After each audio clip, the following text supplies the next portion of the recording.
Episode title: One Night in Idaho. The murder of Madison, Kaylee, Xana, and Ethan. In the early hours of November 13th, 2022, a quiet college town in Idaho woke up to a nightmare. Four promising young lives: Madison Mogen, Kaylee Goncalves, Xana Kernodle, and Ethan Chapin, were taken in an act of violence so brutal, so inexplicable, it left the entire nation in shock. This wasn't just another tragic crime. It was a mystery that gripped the country, sparking fear, outrage, and an international hunt for answers. And at the center of it all was a suspect no one saw coming. This is the true life story of the University of Idaho murders and the chilling truth behind that night. Madison Mogen, 21, bright, funny, with an effortless charm that drew people in. Kaylee Goncalves, 21, adventurous, fiercely loyal, with plans to move to Texas for a dream job. Xana Kernodle, 20, outgoing, full of life, and never without a smile. Ethan Chapin, 20, a triplet, a devoted brother, and someone who could light up any room. That Saturday night had been like any other for college students.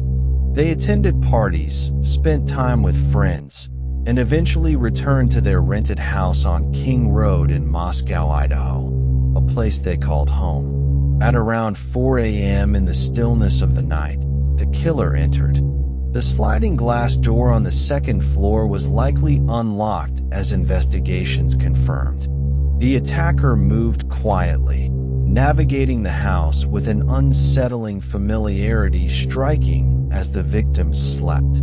Madison and Kaylee were found together in one bed. Their lives ended in an instant. Ethan was attacked on the second floor, as was Xana, who fought back, showing defensive wounds.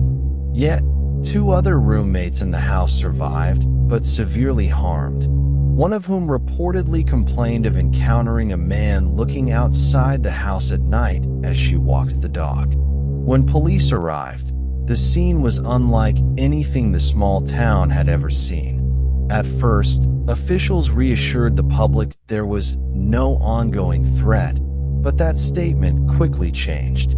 Students fled campus. Classes shifted online. Fear gripped Moscow.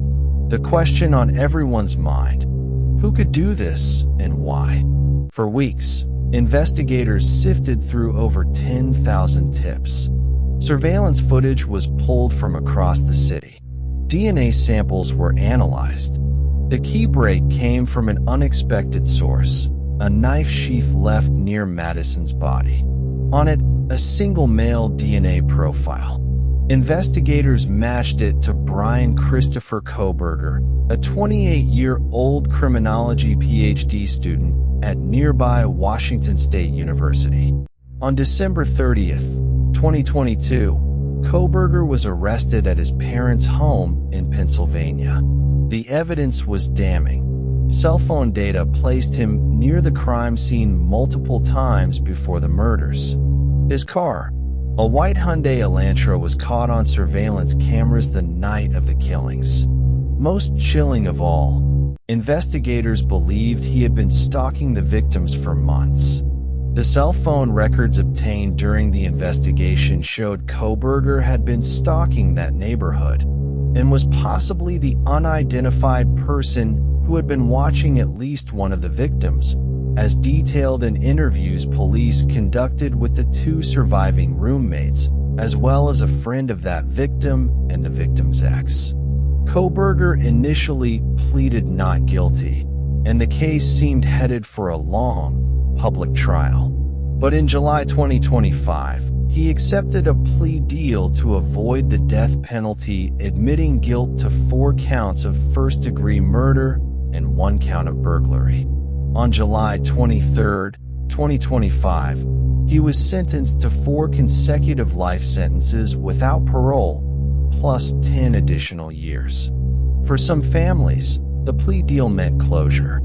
For others, it was a bitter end to a nightmare without the full truth being told in court. Newly released documents revealed Kohberger carried 2 women's ID cards. He had applied to intern with law enforcement, even studying criminology on how police track criminals. Crime scene photos showed a house frozen in time. Party cups still on the counter, bloodstains on walls, handprints on glass. The normal life and dreams of the college students shattered in one night. Today, a healing garden on the University of Idaho campus stands in memory of Madison, Kaylee, Xana, and Ethan. Scholarships in their names help other students chase the dreams they never got to fulfill.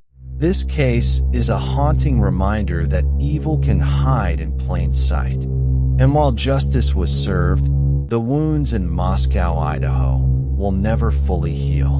In the shadows of every town, there are stories that refuse to stay buried. Here at Tales of Crime and Mystery, we dig deeper, asking the questions others are afraid to. Because the truth always leaves a trail. Until next time, stay curious and stay safe.